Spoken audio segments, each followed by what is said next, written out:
ঠিক আছে? আর ম্যাজিকের মন্ত্রটা তো বলে রাখি, আমার কাছে এরকম একটা সাদা খাতা রয়েছে, আর এই সাদা খাতার মধ্যে আমরা ছবি এঁকে দেখাবো, সেটা ম্যাজিকের সাহায্যে। তো মনে করো এই আকাশের মধ্যে প্রচুর পেন্সিল ফুলে বেড়াচ্ছে আমার মধ্যে। ধরে নাও এরকম, সবাই ধরো, ধরার পরে এরকম এটাকে ঘোরা, সবাই মিলে ঘোরা, ঠিক আছে? ছবি আঁকা হয়ে গেছে, দেখবে 1 2 3, ঠিক আছে? কেন হয়নি? আমরা ম্যাজিক ওয়ার্ডটা বলি, রাইট?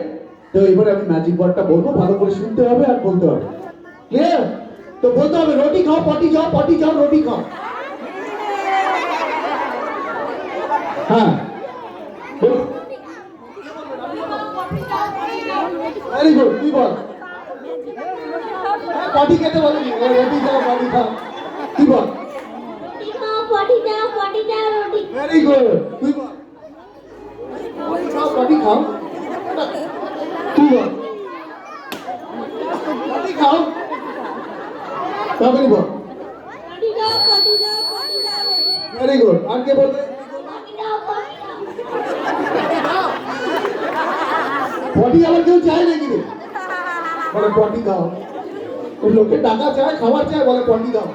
ওকে, তো ছেড়ে দাও, আমি বুঝতে পেরেছি এখানে সব পটি খেতে ব্যস্ত, কেউ রুটি খায় না। অন্য একটা ওয়ার্ড বলি, নাহলে সব পটি পটি হয়ে যাবে ব্যাপারটা, ঠিক আছে?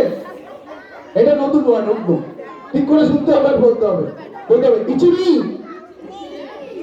খিচুড়ি না ইচুড়ি বলেছে, বলে ইচুড়ি, শ্যাম্পু, শ্যাম্পু, আরে শ্যাম্পু না মা আমার, কে বললো shampoo?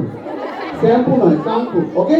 ইচুড়ি, shampoo, shampoo, very good. এবারে তোমরা বলবে, আমি বলবো না, ঠিক আছে? সবাই আগে পেন্সিলটা ধরে নাও, ঘোরাও। আদা শ্যাম্পু, একসঙ্গে বলতে হবে না? ইচিনি, শ্যাম্পু, শ্যাম্পু বললেই কিন্তু সব কটা স্কেচ হয়ে যাবে, ওকে? তো এটাকে আমরা কালার করবো সেম ম্যাজিক ওয়ার্ড। ভাবা থেকে পেন্সিল না, ব্রাশকে নিতে হবে, ব্রাশকে ধরো, কালারে টিপ করো আর বলো ইচিনি, শ্যাম্পু, শ্যাম্পু বললেই কিন্তু সব কালার কালার হয়ে যাবে। তবে এগুলি পরীক্ষায় বলো না, নাহলে শুধু সব শ্যাম্পু হয়ে যাবে। ওকে, তো আমি এবার একটু